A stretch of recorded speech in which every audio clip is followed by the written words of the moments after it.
Uno de los pensamientos más potentes de la tradición occidental en la que se encuentra Ramon Llull, nuestro Raimundo Lulio, es de un libro del siglo XII, un anónimo de hecho, que lleva por título El libro de los 24 filósofos. Y es un libro que empieza en el prólogo diciendo que se reunieron 24 filósofos para disputar sobre Dios. Y cada uno de ellos dio una definición. Y es un libro que tiene, pues eso, 24 definiciones que recogen pues, los grandes pensamientos de la tradición básicamente neoplatónica cristiana, pero también con importantes elementos de la tradición hermética de la antigüedad. La segunda de estas proposiciones o de estas definiciones dice: Dios es una esfera infinita cuyo centro está en todas partes y su circunferencia en ninguna parte. La imagen que tenemos en pantalla no es del libro de los 24 filósofos, pero es una imagen de una de las obras centrales de Ramon Llull. La primera obra, que como les decía ayer, escribió tras la iluminación de Randa, en la montaña de Randa, en Mallorca. Es decir, no tanto tras las primeras visiones que tuvo de la cruz, después de su conversión religiosa, sino tras la iluminación intelectual. Es decir, cuando adquirió el modo de hacer, literalmente dice, el mejor libro del mundo contra los errores de los infieles. Y ese libro que tenía que ser el mejor libro del mundo contra los errores de los infieles, es un libro prácticamente incomprensible, es un libro que es un manual para los predicadores, para los que tenían que ir al norte de África, pero no solo que tenían que ir al norte de África, para aquellos que tenían que ir al norte de África, sino para aquellos que tenían que ir a París, él, básicamente, Ramon Llull, a convencer a los filósofos de la Sorbona, de que su método, su ars magna quiere decir el gran arte, ¿verdad?, era el método que podía establecer un tipo de gramática universal para pacificar a los pueblos, pacificar las religiones, básicamente en su caso el judaísmo, el cristianismo y el islam, y para hacer converger las distintas disciplinas del saber, lo que nosotros hoy diríamos pues, las ciencias, las humanidades, es decir, el trivium y el quadrivium, ¿no? La astronomía, la matemática, pues la cosmología también, ¿no? La teología y la filosofía, básicamente. Es decir, un libro compuesto de figuras geométricas y también de textos, claro está. Esta figura, la primera de ellas, es la figura A. Como ven en pantalla, dice figura A, ¿no?, que es la reina, que es la emperatriz y la señora, ¿no?, de todas las figuras, de todas las demás figuras. En el centro de la figura tenemos la letra A. A significa Dios. Dios es una esfera inteligible cuyo centro está en todas partes y cuya circunferencia en ninguna. Y esa definición del libro de los 24 filósofos pues, va muy bien para entender esta figura. De hecho, esta figura diagramática, en la que en el centro tenemos la letra O, según una notación algebraica que Llull desarrolló con el tiempo y fue perfeccionando, y alrededor, en esa circunferencia que no está tampoco en ninguna parte, pero que está en todas, las demás letras, B, C, D, E, F, G, etc., son las letras que corresponden cada una de ellas, como ven ahí, pues bondad, grandeza, eternidad, potencia, sabiduría, voluntad, virtud, verdad. Es decir, que de Dios se puede decir cada uno de esos atributos. Dios es bueno, Dios es grande, Dios es eterno, Dios es durable. Eso es lo que ayer llamábamos los nombres de Dios. Eso es lo que Llull dice que comparten tanto judíos, cristianos como musulmanes. Es decir, todos ellos, cuando se dirigen a Dios en oración contemplativa, todos ellos, los sabios del Islam, los sabios del cristianismo, ¿no?, los sabios del judaísmo, los cabalistas, diríamos. Cuando se dirigen a Dios, todos de una forma, como en una letanía, una forma mántrica, hoy también se dice, ¿verdad?, repiten: Dios es bueno, Dios es grande, Dios es eterno. Una forma para adquirir, para alcanzar el éxtasis, es decir, la salida, ¿no?, el rapto, el excessus mentis que decían los medievales, ¿no? Excessus mentis es una definición de lo que es la mística, de lo que es la experiencia mística extraordinaria, ¿no? Y tiene que ver, espero, con algunas de las cosas de las que hablaré hoy, sobre todo con respecto al arte moderno. El exceso, la idea del exceso. El místico es un ser excesivo. podríamos decir, se sale por todos lados, ¿verdad? Teresa de Ávila también utiliza esas expresiones, ¿no? El místico es un ser excesivo. Excesus mentis quiere decir exceso del espíritu, ¿no? Es decir, el espíritu que está tan pleno, está tan lleno, está tan atiborrado, ¿de qué? Atiborrado de Dios, que se desborda, ¿no? Me gustaría, antes de continuar, decir algo más también con respecto a la mística, que es uno de los, de los temas centrales en la obra, en el pensamiento y en la vida, claro, de Ramon Llull, respecto a algo que a veces choca cuando lees a Llull, ¿no? Llull, como les dije ayer, escribió casi 300 obras en catalán, latín y árabe, de las que se han conservado unas 260. La mayor parte de ellas en latín, porque son las obras científicas como esta, es decir, en latín porque era la lengua universal, ¿no? La lengua científica. La lengua para ir a París pues tenía que ser el latín, no podía ser el catalán, ¿no? Ni el árabe. El árabe era sobre todo para la predicación. El catalán, en su caso, es la lengua materna y en la que escribe sobre todo pues, poesía y también eso que llamamos las novelas, ¿no? El Blanquerna, el libro de maravillas, que no son novelas, que son libros científicos en los que Llull, de una forma muy astuta, muy inteligente de hecho, imparte doctrina científica a través de una serie de argumentos. Bien, pues, ¿cómo es posible que alguien que tuvo una experiencia mística, que la experiencia mística es una experiencia de silencio, ¿no? Una experiencia de plenitud y de vacío al mismo tiempo, ¿no? Ahí está la coincidencia opositor, ¿no? Escribir a tantos libros, ¿no? Es decir, que alguien que tiene que estar en el silencio, restar en el silencio de la contemplación, ¿no? De pronto es alguien cuya verbosidad pues, alcanza los 300 libros, ¿no? ¿Por qué escribe tanto alguien que tiene una experiencia de Dios como silencio, como vacío, ¿no? No lo sé. A mí se me ocurre que siendo la experiencia mística, no, la experiencia mística no, siento la tradición mística, que es distinta, ¿no? La experiencia mística pues puede haber, supongo, es decir, en muchos contextos, ¿no? No solo en Europa, no solo en la Europa del siglo XIV en la que estamos, pero el lenguaje y la cultura en la que es traducida esa experiencia mística es la que conocemos nosotros aquí y por eso hay que situar y contextualizar. Todo texto tiene su contexto, ¿no? En la tradición occidental, la tradición cristiana, medieval, Llull escribe una serie de tratados científicos sobre esta experiencia mística. A mí se me ocurre que ese exceso solo es el resultado de una gran ausencia, de una gran pobreza. Es decir, que ante la idea de ausencia de Dios, porque la experiencia mística, la tradición mística es un fenómeno moderno en la medida en que nace en Europa con las lenguas europeas, ¿no? Con las lenguas neolatinas, es decir, con las lenguas que no son el latín. Pues Dante en Italia, Eckhart en Alemania, etc. Entonces, es un fenómeno moderno porque es fundador en Europa de estas lenguas y es la primera vez que estos hombres y mujeres, porque hay una gran literatura femenina, mística, estos hombres y mujeres, para referirse a Dios, hablan de Dios como una gran ausencia, como un gran vacío, con metáforas como la nada, raíz de todas las raíces, etc. Muy interesante, ¿no? Cómo la experiencia de ausencia tiene como resultado un exceso de escritura.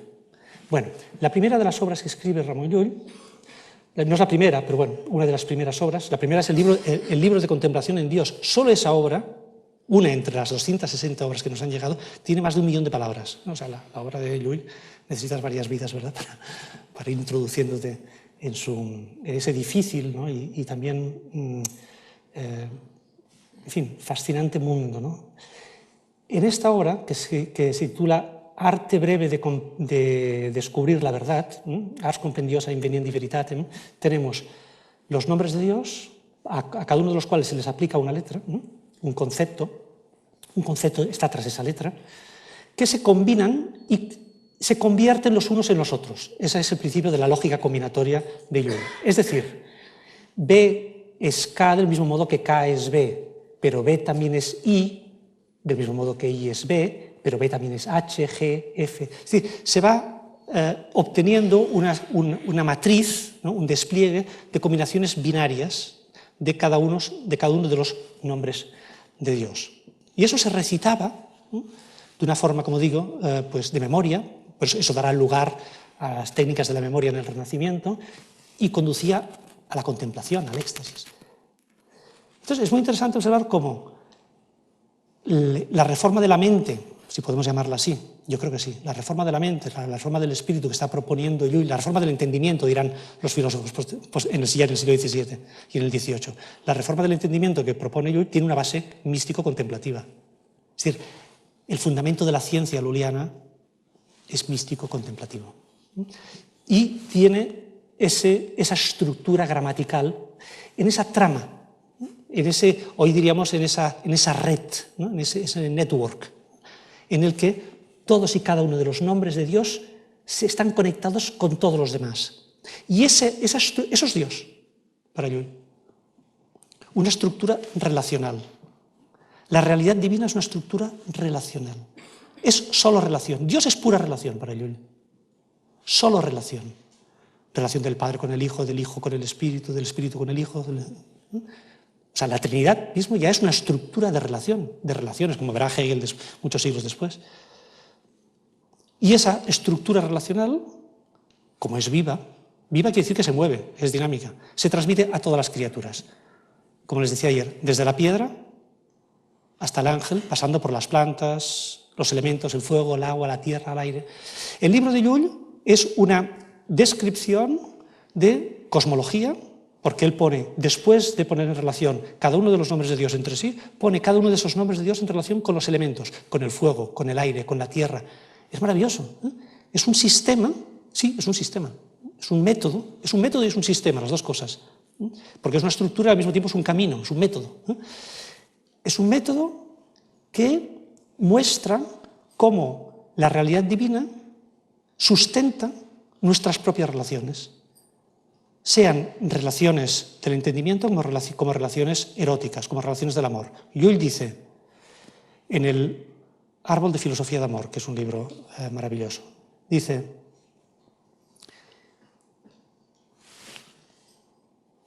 sin diferencia no hay concordancia. Es decir, el fundamento de la concordancia no habla de unidad, habla de concordancia. Eso sería un tema neoplatónico, no, habla de concordancia. Sin diferencia no hay concordancia. Es decir, el fundamento de la concordancia entre los elementos, entre las gentes, es la diferencia. Y eso él lo aplica también al Tratado del Amor. Dice, en ningún amor hay concordancia sin diferencia. No me digan que no es maravilloso. Es decir, porque es algo muy por un lado es muy simple, ¿no? Cuando hablábamos de una filosofía de la diferencia, ¿no? La diferencia como fundamento de todos los saberes. Eso es lo que recogerá después, en el siglo XV, el gran teólogo, astrónomo, matemático, cardenal Nicolás de Cusa, para desarrollar su obra, para desarrollar uno de los conceptos básicos, fundamentales de su pensamiento, que es el de la coincidencia positora, la coincidencia de los contrarios. Es decir, la diferencia es el fundamento de toda relación. Es lo que quiere decir. La diferencia es el fundamento de toda relación. A mí me parece algo extraordinario. Bueno, no me voy a entretener más con esta figura, porque eso pasaremos toda la hora con ella. Es una de las figuras básicas. Después, esta es la primera versión. La primera versión tenía 12, después 16, en fin, elementos. Al final la redujo a 9 letras, porque era más fácil combinarlas entre sí. El sistema místico contemplativo de Ramon Llull se forja en esa época, en la Mallorca, en Montpellier, ¿no? En la Europa del siglo XIV, pero tenía precedentes importantísimos. Por ejemplo, en la península ibérica, España, ahí tenemos un manuscrito maravilloso de la British Library de Abraham Abulafia. Abraham Abulafia era un cabalista, un místico, filósofo aragonés, que en esa misma época pasa, precisamente, en la misma época en la que Llull, porque Llull iba constantemente, ¿no? Se desplazaba de Barcelona a Mallorca, Mallorca a Montpellier, coincide seguramente con, no tenemos ningún documento, ¿verdad?, pero sabemos que los dos estuvieron en Barcelona por esos años. Es una obra, la de Abraham Abulafia, en la que se combinan también, en hebreo, claro, del alefato hebreo, los nombres de Dios, ¿no? Es lo que Moshe Idel, el gran estudioso de la Cábala, ha llamado la Cábala extática. Lo que es más interesante es que también es un entramado de corrientes de pensamiento que van, no solo en España, la península ibérica ya era un gran entramado entre la cultura, ¿verdad?, la cultura hebrea, la cultura árabe, la cultura cristiana, sino que también del norte de Europa, porque Abraham Abulafia, esa técnica permutatoria de los nombres de Dios, la recibe de un sabio alemán que se llamaba Eleazar de Worms. Aquí tenemos unos... en fin, les estoy pasando estas imágenes como introducción a las artes plásticas que vamos a ver de artistas del siglo XX, ¿no? Para que vean que...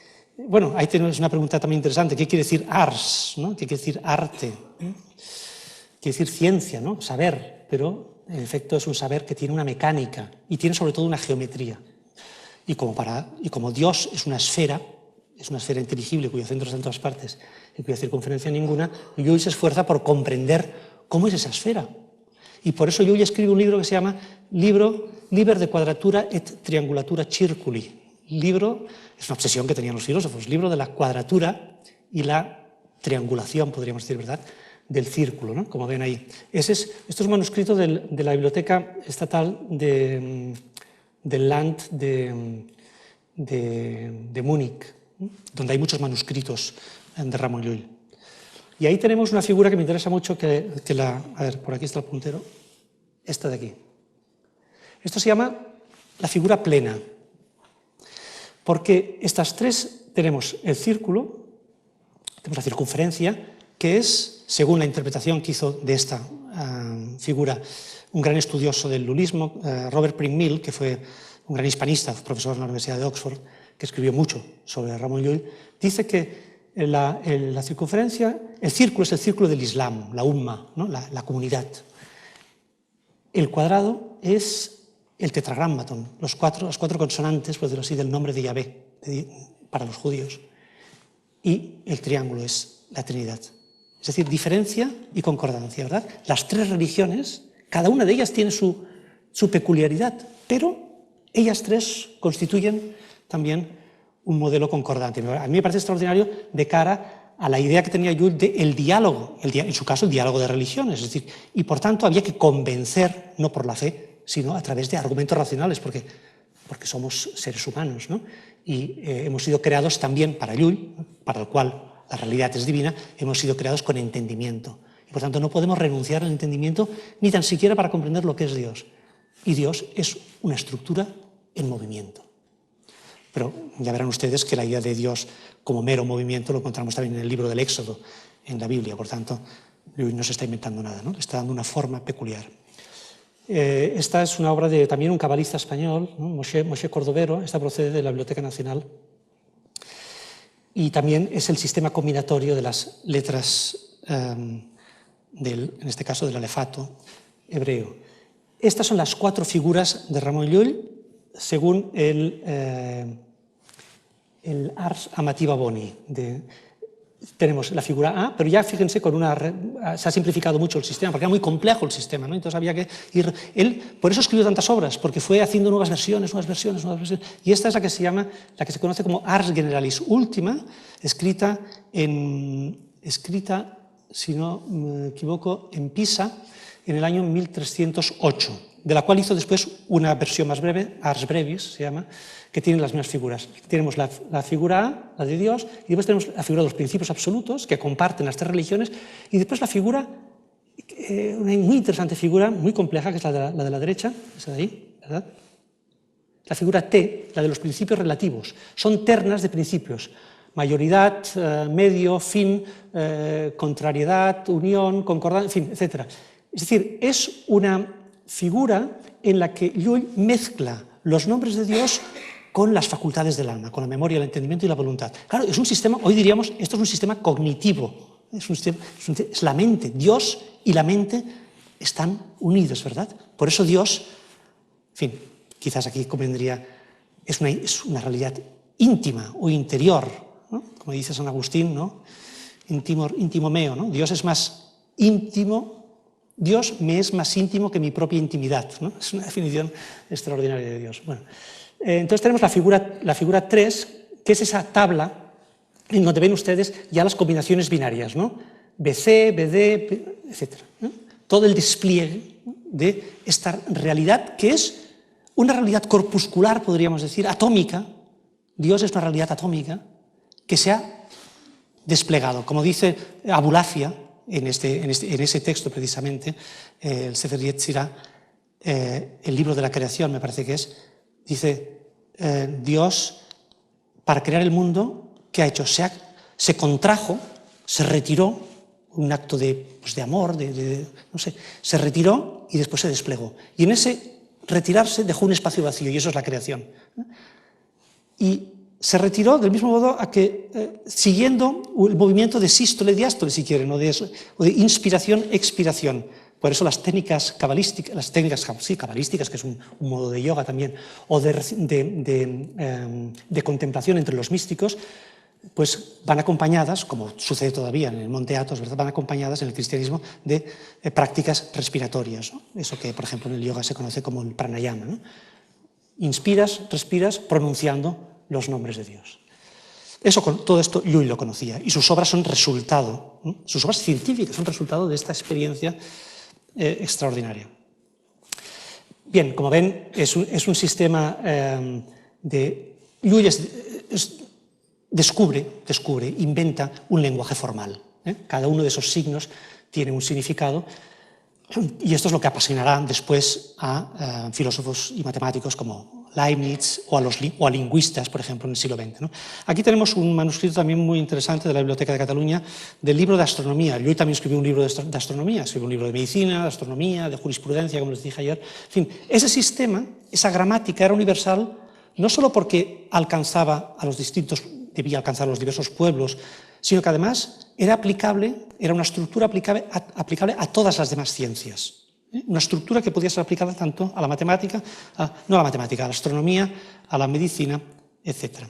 Este es un manuscrito maravilloso, yo lo tengo especial predilección, porque es de uno de los mejores y más extraordinarios discípulos que ha tenido, hoy hablamos de la cultura europea, ¿no? Ramon Llull en la cultura europea, de Nicolás de Cusa. Nicolás de Cusa es el mayor filósofo del siglo XV. Nicolás de Cusa es alemán, ¿verdad? Pero ya se dio cuenta que según qué ciencias había que ir a estudiarlas. Él era jurista, un gran jurista, también había que ir a estudiarlas a Italia.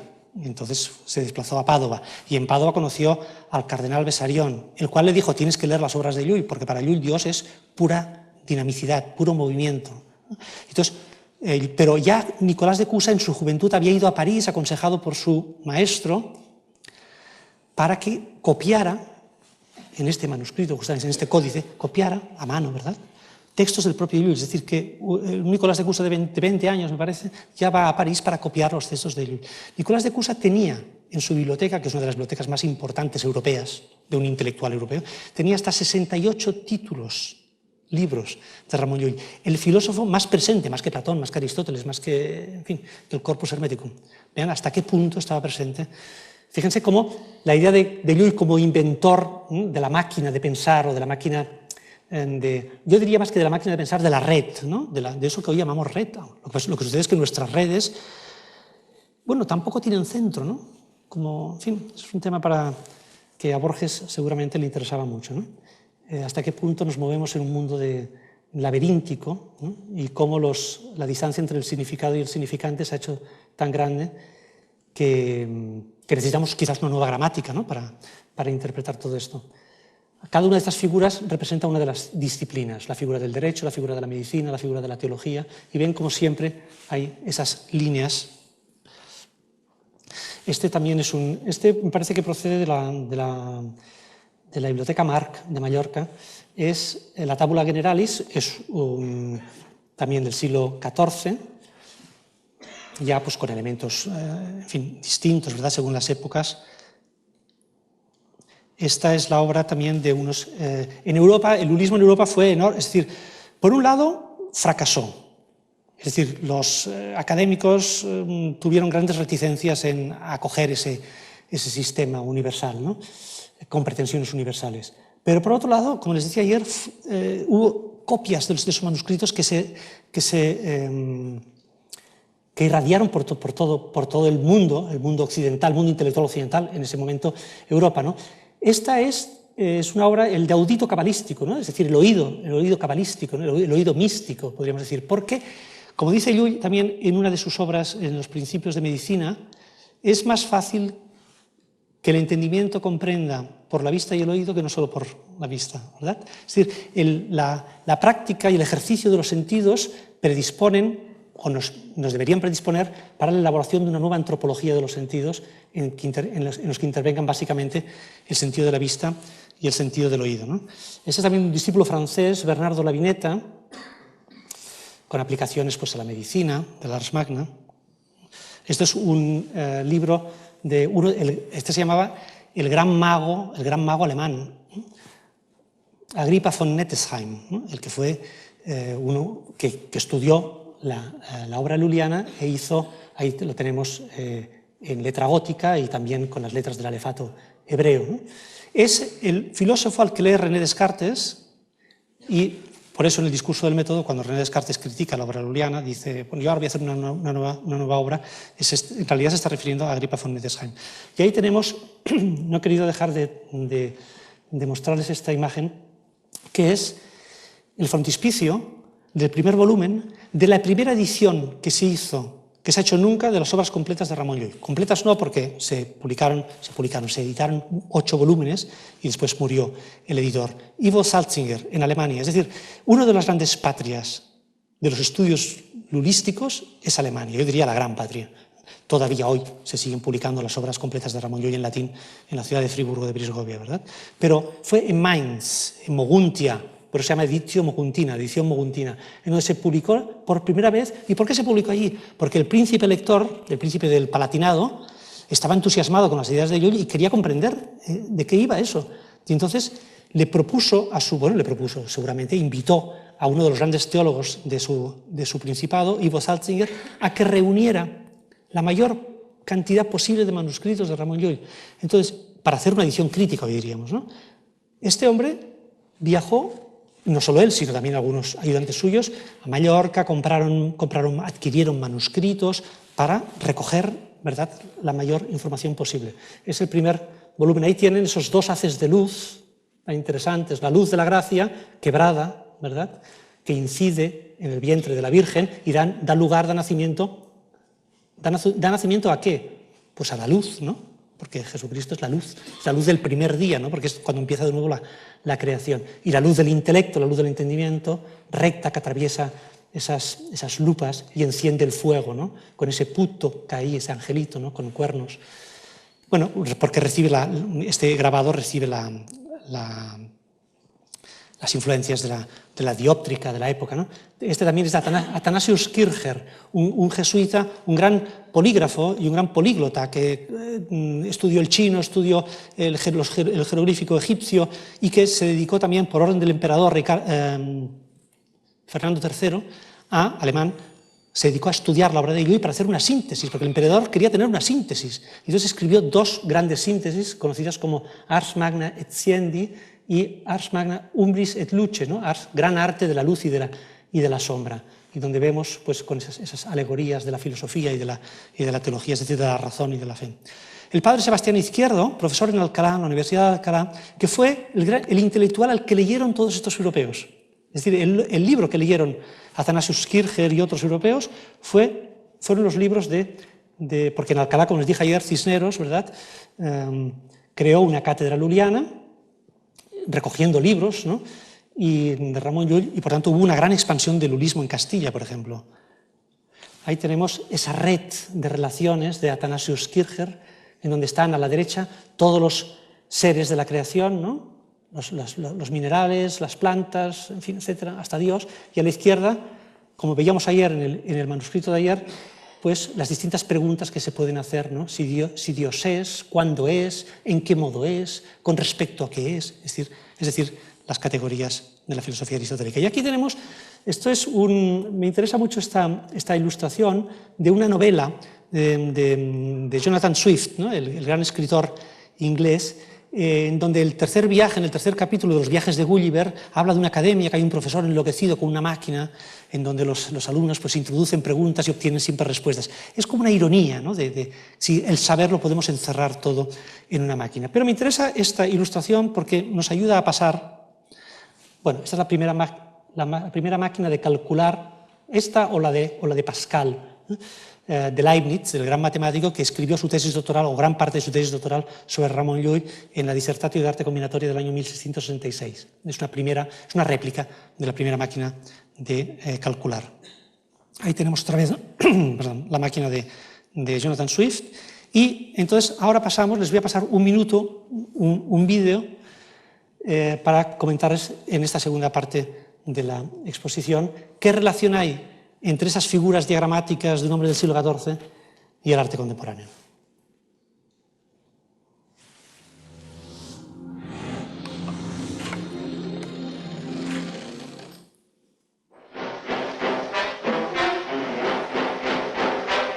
Strano rito. Una torma di incappucciati sotto gli occhi dell'angelo porta per le vie di Roma il cubo pitagorico, coperto di simmetriche iscrizioni. Col favore della notte varca il giardino di Palazzo Pallavicini sul Quirinale. Tra i giornalisti convenuti, uno ha i baffi presagio. Un baffo tira l'altro. Fuori l'autore! È Dalì. Moltiplicando se stesso cerca il centro matematico del padiglione dell'Aurora, simbolo della rinascita che egli contrappone a rivoluzione e a reazione. Spiega il cubo in latino surrealista. De metaphysicus quidem, novene nativitatis ovum mes. Cubus iste regla splendidissimus exacto exprimit symbolum oppositum hidrogenico pirobolo. Ormai tutti hanno capito e lui può baciare la moglie Gala. La signora Catherwood, qui con Teo Rossi di Montenera, ha portato dall'America i gioielli cesellati da Dalì. Nella Madonna di Port-Ligat il pane diventa un pianeta sospeso entro il corpo di Gesù. Un Cristo ci dimostra come Dalì abbia diritto di parlare di tecnica. Il corpus ipercubico fa parte della mostra con cui il pittore si riassume alla vigilia dei 50 anni. Tentazioni di Sant'Antonio, e potrebbero essere le forme che hanno tentato la pittura in crisi. Muchas gracias. En el año 54, un Dalí que reniega del surrealismo y de su pasado en París con André Breton y Tristan Tzara, Yves Tanguy, ¿verdad? Que los trata pues, de comunistas y de ateos, escribe, en el año 51 de hecho, escribe un texto, que lo escribe en francés, que se llama Manifiesto Místico. Este texto tan interesante, Dalí empieza diciendo: yo, Salvador Dalí, me llamo Salvador, voy a ser el salvador del arte moderno, que es un arte nihilista, un arte que, bueno, claro, eran los años en los que además empezaba también el gran arte de la abstracción, ¿no? Piet Mondrian, Kandinsky, empezaba, ¿no? Llevaba ya muchos años, ¿no? Y él dice, y yo voy a renovar el arte religioso. El arte religioso, es decir, no destruyendo la figura humana, sino llevándola al lugar que le corresponde. Y él dice, y esto lo voy a hacer porque soy el auténtico, ese modo que tiene Dalí de hablar, ¿verdad? Soy el auténtico discípulo de Raimundo Lulio, de Ramón Llull y de su doctrina. Y no solo de Ramón Llull, sino de otro lulista importantísimo, lulista castellano, como fue Juan de Herrera, uno de los dos constructores, como saben, del Escorial. Es decir, que hay un nuevo entramado de relaciones entre Ramón Llull, Dalí, un hombre en los años 50, Juan de Herrera, constructor del Escorial. Vamos a ver hasta qué punto eso casa.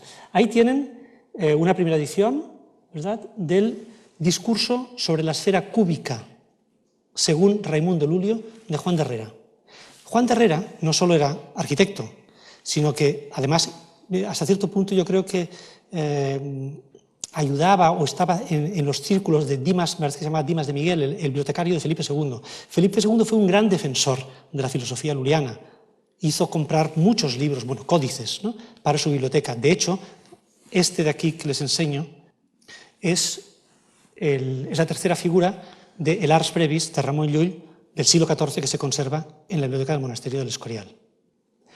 Esa figura que les recordará al cubo que han visto, en el que sale Dalí recitando en latín, ¿verdad? Porque él se ve, digamos, un fiel heredero de esa gran tradición que tiene que renovar místicamente, dice, el arte. Y por eso, para Dalí, tras escribir el Manifiesto Místico, pinta esta obra también de los años, me parece que es del año 52, que se encuentra en el Museo Reina Sofía, en donde encontramos ese cubo místico, con esos clavos de la pasión, ¿verdad? En el centro hay un cubo en el que está inscrito el nombre de Juan, y en la base hay ese paisaje que seguramente es el paisaje del Escorial. Es un cubo flotante, es un cubo flotante, es un cubo en estado de éxtasis. Y ese cubo tiene que ver con el corpus hypercubicus que realiza Dalí, que se encuentra en Washington, que realiza también en los años 50, que es esa crucifixión maravillosa, en la que, como dice él, a diferencia del arte devocional descarnado del norte de Europa, está pensando en Matías Grünewald, con todas las llagas, un Cristo sanguinolento, ¿no?, de tradición, por cierto, pues, franciscana, él pinta este Cristo extático en el que, como ven, no hay, si quieren, ningún elemento de, pues, no digo de dolor, de sufrimiento, pero no explícito en cualquier caso. Y él dice, se llama corpus hypercubicus, dice, porque hay 8 cubos, que son los 8 principios de la geometría luliana, y el noveno cubo es Jesucristo mismo. Para esto, Dalí se inspira en la tradición mística, por un lado en la geometría luliana y por otro lado en este Cristo que es un dibujo autógrafo, seguramente, de San Juan de la Cruz, que es esa perspectiva imposible, porque es una perspectiva, como dice San Juan de la Cruz, ¿verdad?, apartaos que voy de vuelo, ¿no? Me parece que dice algo así. Es decir, el místico que en su rapto estático ve las cosas desde una perspectiva que para el pintor sería imposible, pero a mí siempre me ha interesado mucho, ¿no?, porque es un cuadro de un realismo, por supuesto que es realismo, de un realismo místico. Como realista es también, claro, tenemos que quizás definir qué entendemos por realismo, ¿no? Es decir, de esa realidad interior que es la única realidad que después se hace exterior, se exterioriza plásticamente, ¿no? Ese es otro de la serie de Cristos que hace inspirado en la obra de San Juan de la Cruz, Salvador Dalí, o flotando también sobre este paisaje típico de la pintura de Dalí, de Cadaqués, ¿no?, en la costa de Gerona.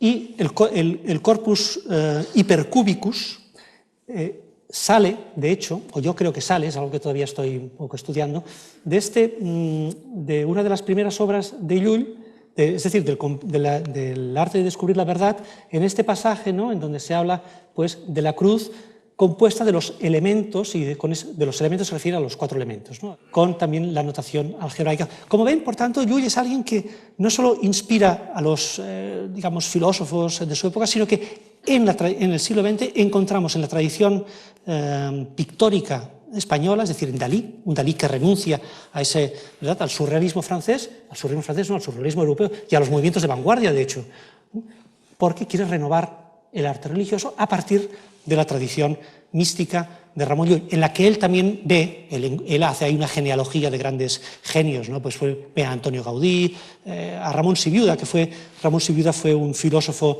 de Toulouse que enseñó también la teología natural. Ahí tenemos una foto muy interesante de Dalí con el corpus hipercúbico, es decir, con el Cristo formado con la geometría luliana. O este artista, que quizás algunos de ustedes reconocerán, porque en la exposición que hay aquí en la Fundación hay obras de él, ¿no? Iturralde. Iturralde es un cometa, ¿verdad? Es una fotografía de un cometa volando, ¿no?, que es el corpus hypercubicus. Por tanto, hay una línea clara entre esta tradición de místico delirio, como por ejemplo también ahí tenemos a Jorge Oteiza, el gran escultor vasco, y con sus cajas metafísicas, en donde él también se dice discípulo. Es decir, hay una insistencia por algunos de estos artistas españoles, ¿no?, por verse en una tradición de delirio místico, que yo creo que, en cierto modo, dicho de una forma muy, quizás excesivamente veloz, ¿no?, tiene que ver también con algunas de las grandes obras de la literatura castellana, ¿no? Pensemos, no sé, estoy pensando en el Quijote, ¿no? Hay un delirio místico, son los locos de Dios, claro. Ahí son los collages de Oteiza, algunos de los collages que están en la Fundación en Alzuza, o esto que se llama Homenaje a Raimundo Lulio, que es una obra que él compuso para la Universidad Laboral de Tarragona, pero que nunca se llegó a realizar. Estos son unos bocetos, ¿verdad? O, por ejemplo, tenemos aquí esta obra que es de este mismo año, realizada por un artista alemán que se llama David Link, curioso, se llama Link también, ¿verdad?, que se llama Meditaciones, un poco ahí el guiño con la obra cartesiana, ¿no?, Meditaciones de prima filosofía, en donde es una obra que es una obra en red, es decir, con conceptos lulianos, la bondad, la sabiduría, los conceptos de Llull, tal como los utiliza la gente en la actualidad en la red, en Internet. Y esta esta red, esta gran red de conceptos, se va haciendo y deshaciendo constantemente, formando un libro en base a las cuestiones de Llull. Aquí lo tenemos en inglés porque es tal como se lo encargamos a Link. O podríamos decir, esta escultura digital de también un joven escultor alemán, Ralph Becker, se llama espacio de cálculo. Está pensando en Leibniz, ¿no? Porque Leibniz, el gran lullista Leibniz, matemático, decía, llegará un momento en que los hombres no tendrán, cuando aprendan el arte de combinar los conceptos, no tendrán que ponerse a discutir, simplemente dirán, calculemos. Si nos pondremos de acuerdo, porque conoceremos el sistema y el funcionamiento de esa gramática universal. Vean, por tanto, cómo el sistema de Llull influyó en los descubrimientos, ¿no? En los movimientos de formación de una lengua universalis en Europa. Es decir, había en el siglo XVII, ¿verdad? Había el gran convencimiento de que se llegaría a una lengua, a un lenguaje universal, ¿no? Un lenguaje formal, en el que podríamos, como si pues eso, como una computadora funciona en la actualidad, ¿no? Se llama espacio, pero es un artista que tiene 30 y pico de años, Ralph Becker, que estudió en la Escuela de Artes de Colonia y Berlín, en donde se sigue explicando en la actualidad algunos de los principios de la lógica y de la combinatoria lulliana, que no olvidemos que procede de un gran poeta y místico como es Ramon Llull. Este es un detalle.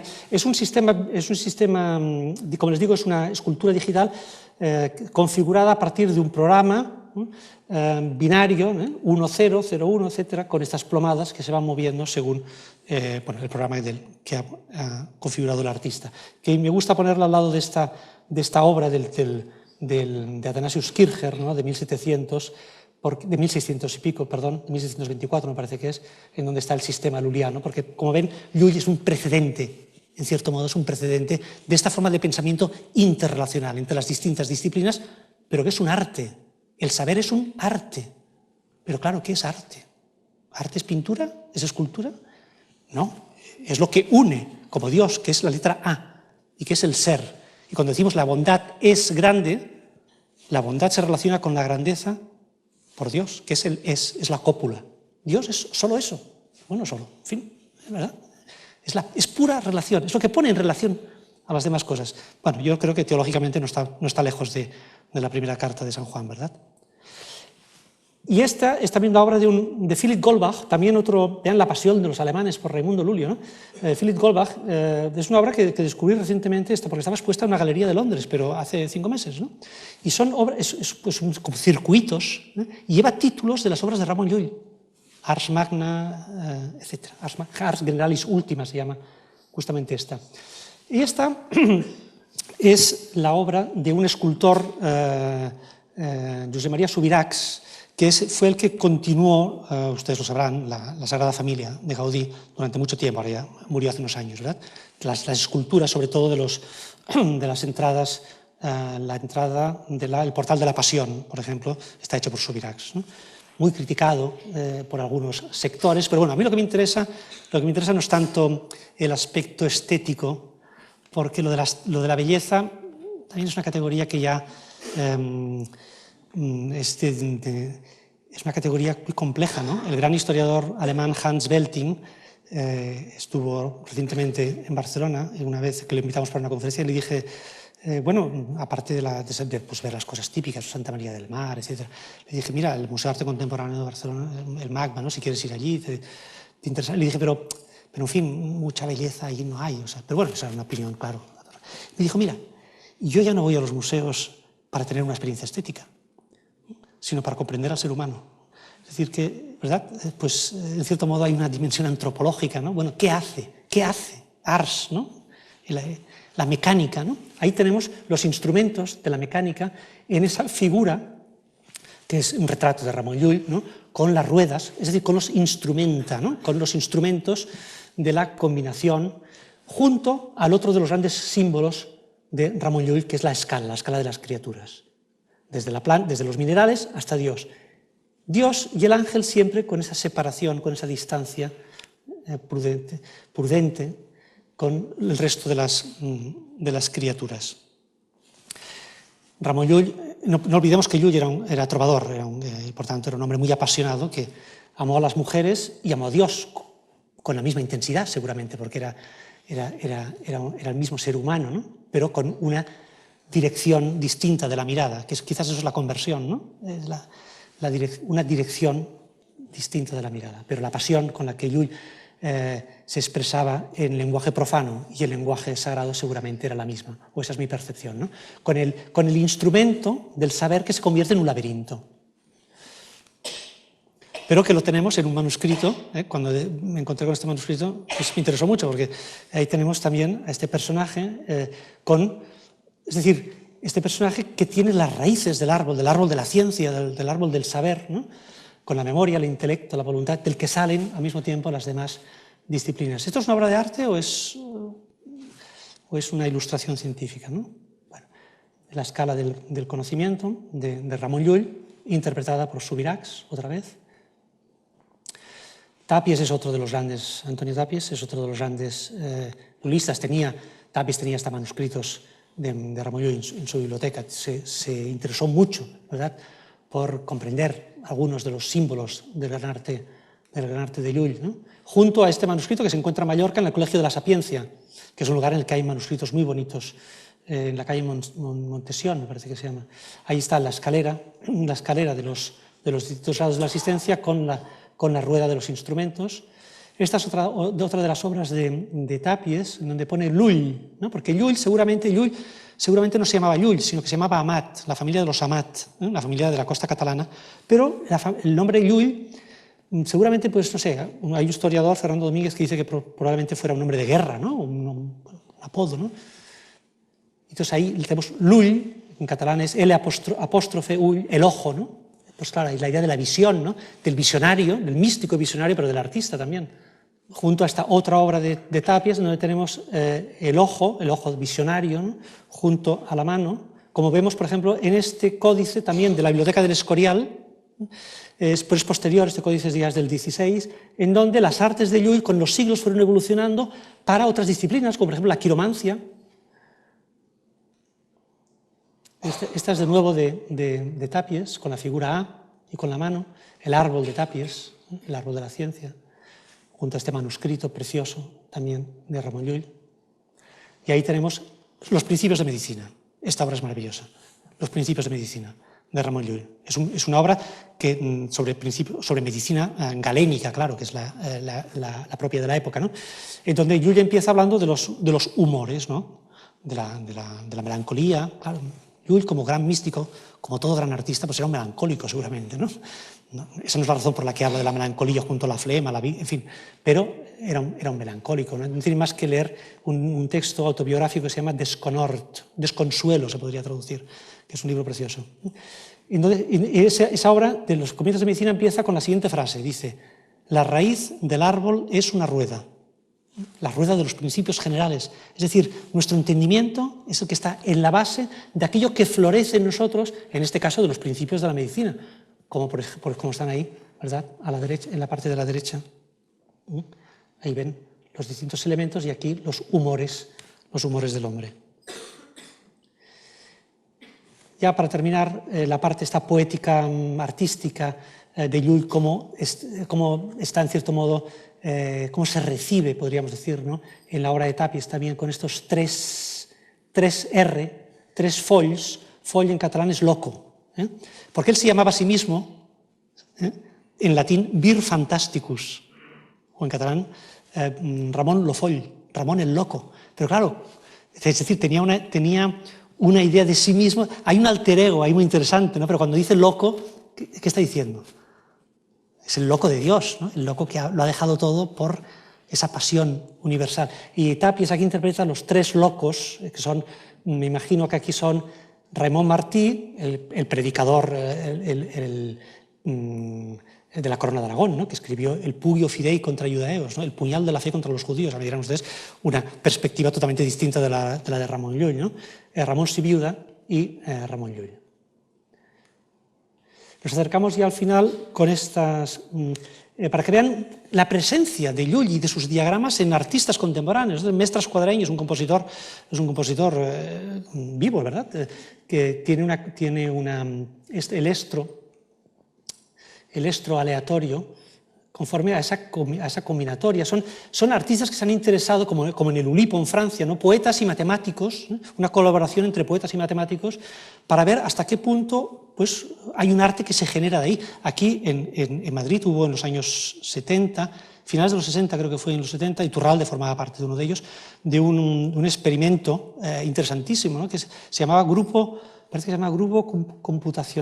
Escuela Computacional de Madrid, que era en la Complutense. En la Complutense hubo un grupo de matemáticos que se pusieron en relación con una serie de artistas, Iturralde, Alexanco, en fin, Barbadillo, ¿verdad? Uno de los más conocidos quizás, para generar arte por ordenador. Es la primera vez que se genera con aquellas tarjetas agujereadas, ¿verdad?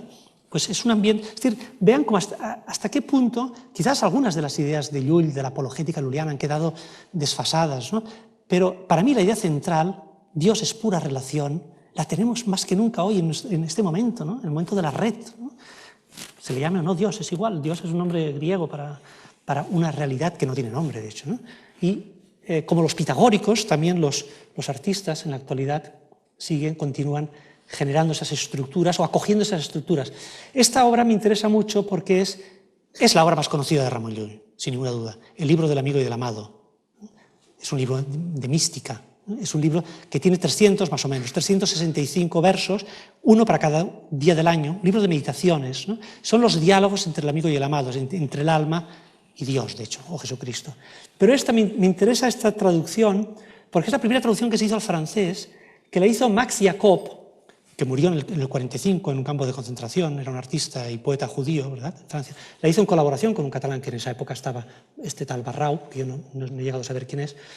Pero es interesante para la historia de la cultura porque es decir, gracias a esta traducción al francés, los surrealistas leyeron a Llull. Max Ernst, Max Jacob, que formaba parte del grupo, y ahí es donde también en edad contemporánea se difunde no solo el pensamiento de Llull, sino su poesía. Este es un manuscrito de Mosén Cinto Verdaguer, ¿no? el sacerdote y poeta que escribió en la costa de Mallorca, refugiado en casa del archiduque Luis Salvador, ¿no? que compró los terrenos en donde Ramon Llull, Jaime II, ¿verdad?, construyó la Escuela de Lenguas Orientales en Miramar, un lugar maravilloso, ¿no? Para mí uno de los lugares más bonitos de la tierra, vamos, de los que yo he visto, claro, que es el norte de Mallorca, ¿no? la costa de Tramontana. ¿Entiendes? En fin, no sé, puedes casi oler quizás algunas de las hierbas que seguramente olió Ramon Llull para escribir esos versos maravillosos, ¿no? Y ya para el final acabaremos con un vídeo de un poeta, Juan Eduardo Cirlot, que se inspiró en Ramon Llull, en la combinatoria lulliana, en la combinatoria de Abraham Abulafia, del cabalista aragonés, y de la música de Arnold Schoenberg, que es uno de los grandes también lullistas, en este caso solo implícitamente, porque es una combinatoria, y cómo desarrolló esta combinación de letras a partir de un nombre, el nombre de una mujer, de una actriz, de hecho, y cómo, por tanto, cómo está presente la combinatoria lulliana también en el arte contemporáneo, y con eso terminaremos. Pero solo veamos un minuto cómo funciona esta, por favor, si quieren. Gracias.